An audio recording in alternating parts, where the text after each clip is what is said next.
નમસ્કાર, મારું નામ સાટિયા પિયુષ કાંતિભાઈ છે. હું ધોરણ 7 માં અભ્યાસ કરું છું. મારી નિશાળનું નામ શ્રી કૃષ્ણપુર પ્રાથમિક સ્કૂલ છે.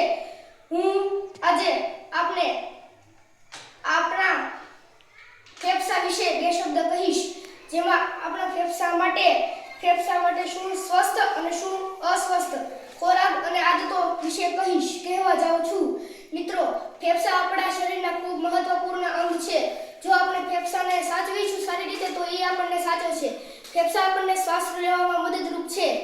આપણે ફેફસાને ખૂબ સારી રીતે ઉપયોગ કરવા જોઈએ.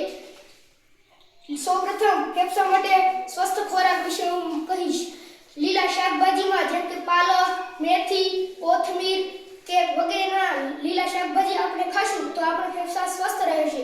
અને ફળોમાં જો વાત કરીએ તો સફરજન, દાડમ, પોપૈયું, અનાનસ, આમળા વગેરે આપણે ખાશું તો આપણા ફેફસા સ્વસ્થ રહેશે.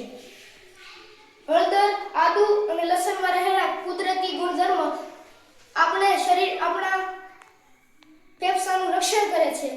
જ્યારે વધારે પાણી પીવાથી આપણા ફેફસાને જલ્દી તાકાત મળી રહેશે.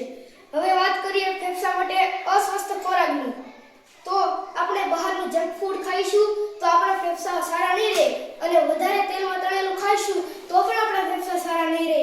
વાયુ, ધૂમ્રપાન, એર પોલ્યુશન, બહારનું જંક ફૂડ આ બધી વસ્તુ આપણા ફેફસા માટે સારી નથી. તો પણ કોઈ અત્યારે માનતું નથી, તો આપણે આના વિશે શું પગલાં લેવા જોઈએ? સ્વચ્છ હવા,